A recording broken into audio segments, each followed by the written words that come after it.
So water is really inextricably linked with Eastern North Carolina, right? Everything we do here is so tied to water, whether we're talking about aquaculture, and fish, or we're talking about agriculture, we're talking about the impacts of storms in the region, or we're thinking about water resources and where people are getting water to drink, right? All of these things are so critical to what we do.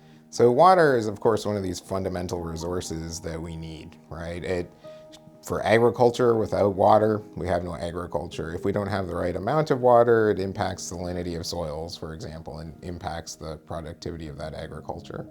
So that's just one example, but of course in industry, in tourism, right, and all the different aspects we live in, water plays a really critical role. Water, again, is one of these critical things that we need not only for agriculture, because certainly those ditches play a huge role, right, in terms of how water moves off the land, but also on the land. So when we think about this massive amount of canal work that's gone on, for example, out on the peninsula, we're actually studying now how do those canals impact the migration of salt inland to impact things like farmers' fields. In addition to water impacting society, our economy, the infrastructure that we have, obviously weather plays a huge role in terms of the impacts that we have with water as well in the region. And so when we think about these problems, right, when we see something like a hurricane, it's a huge issue for us impacting the land, but there's a lot of different ways that can actually come to be a problem.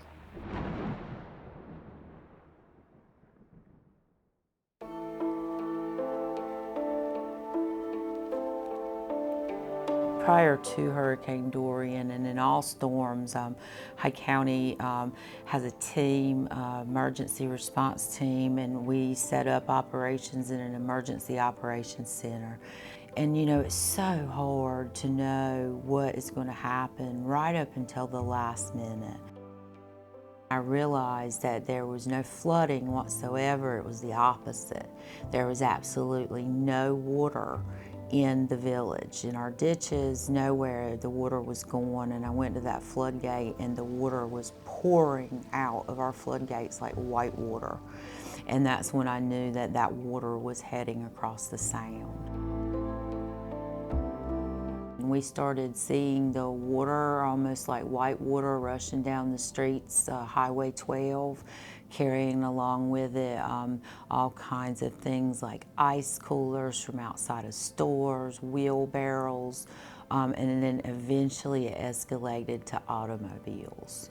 And it got really dangerous really quickly. Our mouths just dropped, and we were speechless. As a mindset, the people here are always preparing, they're always thinking, they never forget that damage. I think that the folks here have had to learn how to be really resilient, and they've adapted and they've embraced it. And so I think that that's our challenge here. So even though Hyde County is just so challenged by water every day, and especially during our storm events, we also are so privileged to take advantage and be surrounded by that water. Water is absolutely central to people's lives in Hyde County. We are around water, we are in water, we're working and playing around water. We have to learn to manage it. We have to learn to take advantage of it, and we certainly enjoy it.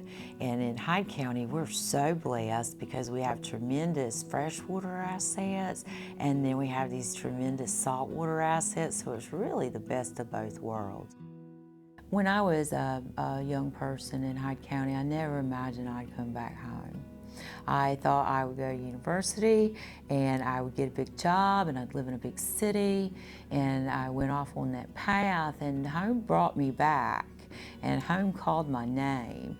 And I cannot imagine doing this job without those hometown roots. I really do believe that effective local leadership comes from people that are strongly rooted in their communities. You choose what's important to you. And so where a person may prioritize natural beauty over convenience, they may prioritize the small town atmosphere, the beauty, the environment, and because of those things being so abundant, they're willing to make some sacrifices in regard to health care or even career development, education, medical availability. And those are things that an individual person has to make those decisions about. And I think that the people that live there and work there, they're very well aware of what they're sacrificing, but they're even more aware of what they're gaining, and it's certainly worth the trade-off. I think that the most important thing the university can do as a whole is to just continually keep us in mind. Because in their day-to-day activities, they are going to come up with opportunities, ideas that will really play out well here.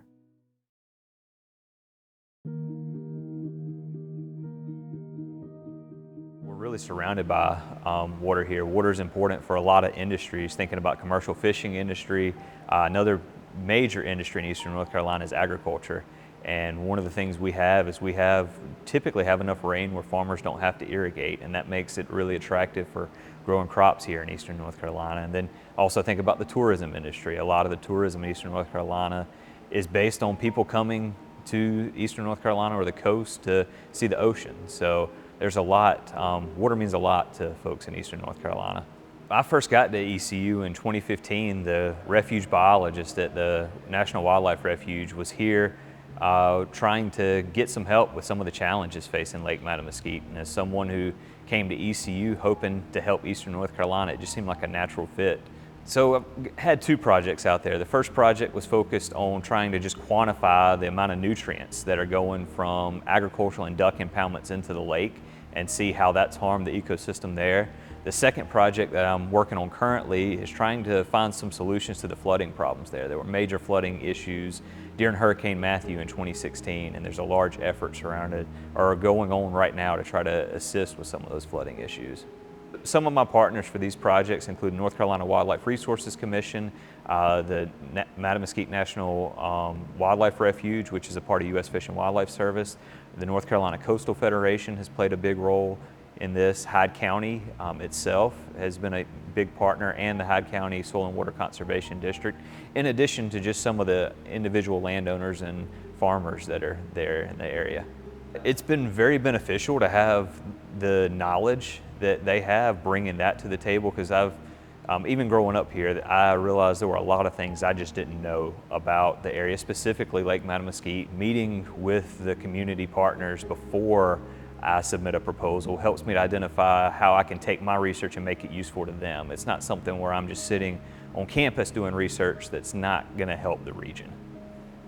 One of the purposes of this bus tour is to see some of the challenges facing eastern North Carolina, and there's plenty of them. And I think just getting back to the university's mission of service, just as faculty members here at ECU, we have the opportunity to bring resources to the region that just aren't accessible to other folks. And I think this community engaged research gives us that opportunity to build those partnerships and relationships. At ECU, what was so special about it is the fact that we have so many people coming together and working in an interdisciplinary capacity. And I really think that's one of the areas that makes us special as a university and makes it the kind of place that we can address the problems that are really critical, not only to our region, but also be an example for the world. The Water Resources Center is an organization based in the Harriet College of Arts and Sciences, but it really serves the entire university. Our mission is really to build community, to bring people together to address critical research problems from an interdisciplinary perspective across the university, as well as support what we do on the academic side of things as well. Yeah, all of our centers and institutes at the university played a huge role in working together as a team to address the problems that we're facing in the region and beyond. And so one of the things I'm really excited about and really trying to emphasize through the Water Resources Center is how can we work together and collaborate to build resources that support our faculty and students in doing research. The center is all about community. So reaching out and being a part of the community, I think, is the most important thing. It's at those interfaces where we can really find the projects that will make a difference. So as a spot to think about climate change, what the impacts will be, how we tie together the ecology with human components, Eastern North Carolina is the perfect laboratory for us to be thinking about finding solutions, well, understanding the problems and finding solutions to address those kinds of things.